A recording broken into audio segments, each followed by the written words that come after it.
Next chapter संस्कृति culture के बारे में अध्ययन करते हैं। तो संस्कृति अनोखे रूप में एक नया मानव संगठन था जिससे मनुष्य एक सामाजिक प्राणी है और इस संस्कृति का निर्माता है। संस्कृति मानव की सर्वश्रेष्ठ धरोहर है जिसके कारण मानव अनवरत प्रगति के पथ पर अग्रसर होता जा रहा है। यदि मनुष्य संस्कृति विहीन हो जाएगा तो वह पशुवत हो जाएगा, क्योंकि पशु संस्कृति के अधिकारी नहीं होते हैं। तो मानव संस्कृति के निर्माता के रूप में उसकी कुछ 5 आवश्यकताएं हैं जिसके कारण वो उस पर डिपेंड रहता है।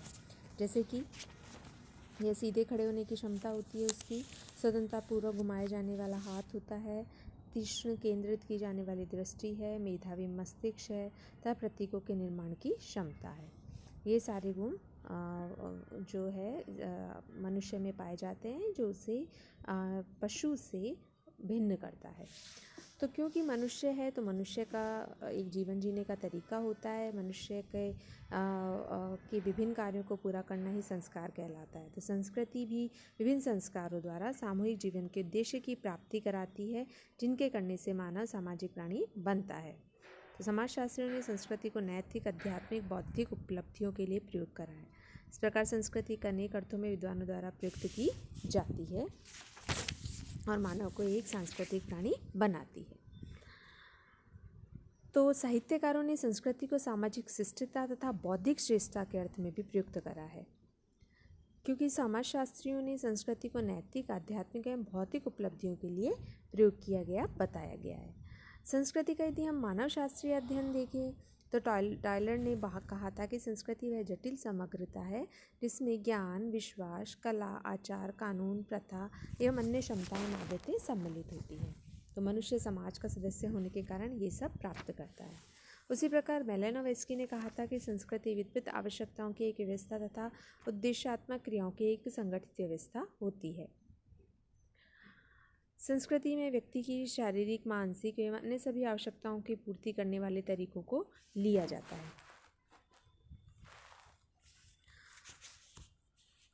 गोल्डन वाइजर ने बताया था कि संस्कृति हमारे दृष्टिकोण, विश्वास, विचार, निर्णय, मूल्य, हमारी संस्कृतियाँ, हमारी संस्थाएं, विज्ञान, दर्शन एवं बहुत सी वस्तुओं को समाहित करती है। लोवी के अनुसार संपूर्ण सामाजिक परंपरा ही संस्कृति है। लिंटन के अनुसार संस्कृति ज्ञान, धारणाएं, प्रकृति के व्यवहार, प्रतिमानों का कुल योग है जिसके सभी भागीदार होते हैं और जो हस्तांतरित होती है। उसी प्रकार दुबे के अनुसार सीखे हुए व्यवहार प्रकारों की समग्रता को जो किसी समूह को विशिष्ट प्रदान करता है, संस्कृति की संज्ञा दी गई है।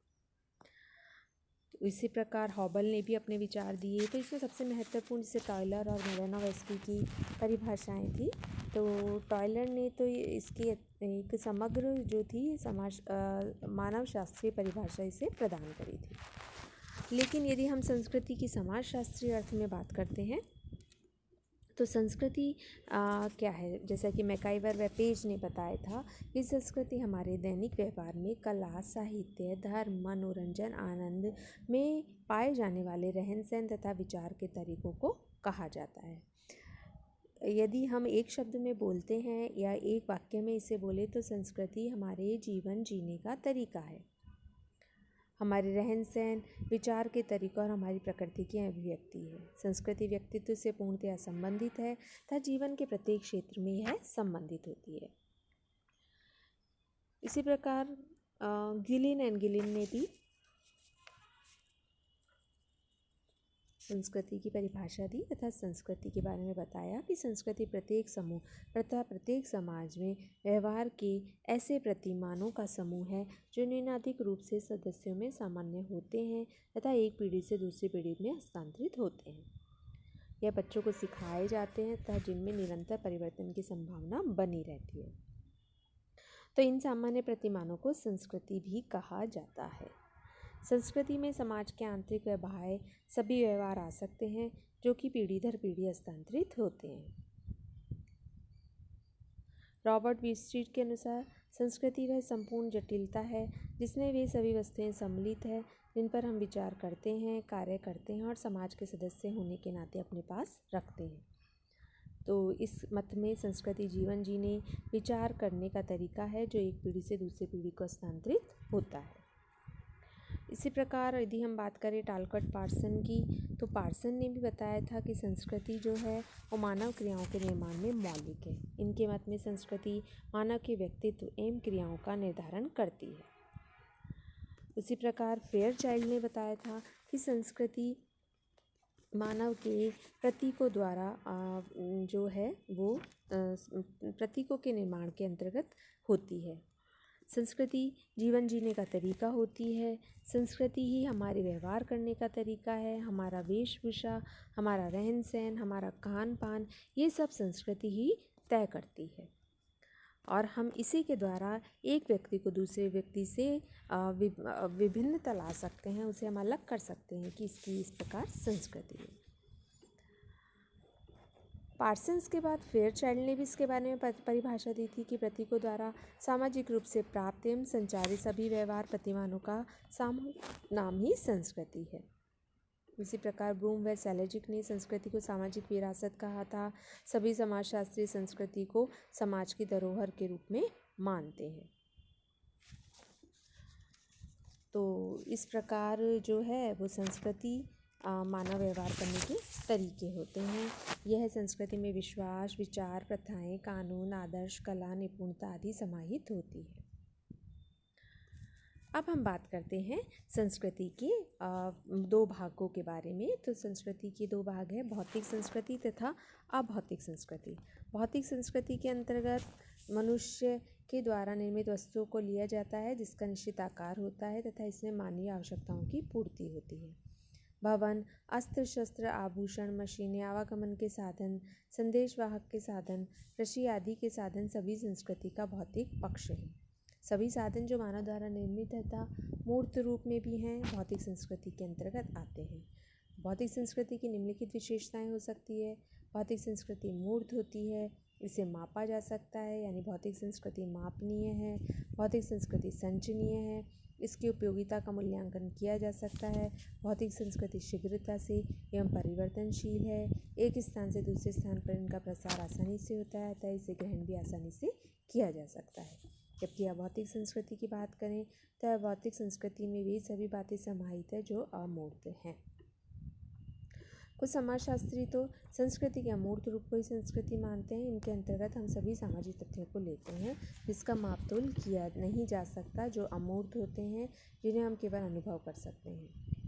अभौतिक संस्कृति हमें विरासत में प्राप्त होती है, जैसे विचार, विश्वास, मानदंड, व्यवहार, मूल्य, प्रथा, रीति रिवाज, भाषा, ज्ञान आदि।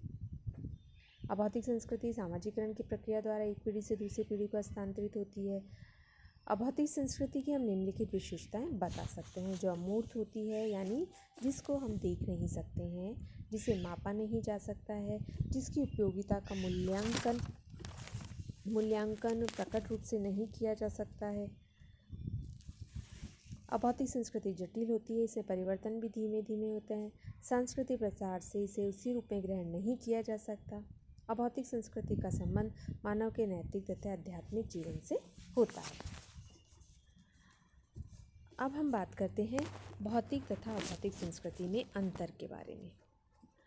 तो भौतिक संस्कृति मूर्त होती है, जबकि अमूर्त मतलब आप इसे देख सकते हो, छू सकते हो, जबकि अभौतिक संस्कृति अमूर्त होती है। भौतिक संस्कृति व्यक्ति के बाह्य जीवन से संबंधित होती है। अभौतिक संस्कृति का संबंध व्यक्ति के आंतरिक जीवन से होता है। परिवर्तन बड़े तीव्र गति से होता है, परिवर्तन मंद गति से होता है। भौतिक संस्कृति शीघ्र होती है, संस्कृति संपर्क से ग्रहण की जा सकती है। भौतिक संस्कृति को शीघ्रता से ग्रहण नहीं किया जा सकता। यह मापनीय है, इसे मापा नहीं जा सकता है। अब भौतिक संस्कृति की प्रकृति जटिल होती है, इसकी प्रकृति जटिल नहीं होती है। भौतिक संस्कृति संचयी होती है, आविष्कारों में इससे वृद्धि होती है तथा इसका मूल्यांकन, लाभ तथा उपयोगिता की जा सकती है। जबकि अभौतिक संस्कृति में ना तो वृद्धि होती है और ना ही इसका संचय होता है। अभौतिक संस्कृति का मूल्यांकन उपयोगिता के आधार पर नहीं किया जा सकता। तो इस प्रकार हम कह सकते हैं कि भौतिक तथा अभौतिक संस्कृति दोनों का साथ साथ में ही प्रयोग किया जाता है। यदि भौतिक संस्कृति विकसित होती है और अभौतिक संस्कृति का विकास भी स्वतः होता है। इसको मैं एक उदाहरण से स्पष्ट करना चाहूँगी कि हम आज वर्तमान में भौतिक संस्कृति का तो अत्यधिक उपयोग कर रहे हैं, यानी हम अपनी सुख सुविधाओं के सामान जैसे AC, फ्रिज, नई गाड़ी, इन सब का तो उपयोग कर रहे हैं, परंतु उसके साथ साथ अभौतिक संस्कृति यानी हमारे विचारों में परिवर्तन, हमारी सोच में परिवर्तन, हमारे आचार विचार में परिवर्तन आदि उस गति से नहीं हो रहे हैं। इसलिए भौतिक तथा भौतिक संस्कृति में एक गैप आ जाता है, जिसे कि आर्कवन ने सांस्कृतिक विलंबना कहा था।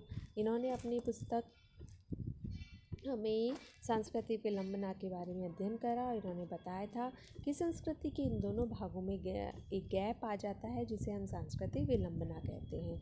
अतः ये गैप कम से कम होना चाहिए, तभी हम संस्कृति को सही रूप में स्वीकार कर पाएंगे। संस्कृति के भौतिक जो लक्षण हैं, इसकी भी चर्चा हम नेक्स्ट क्लास में करेंगे। धन्यवाद।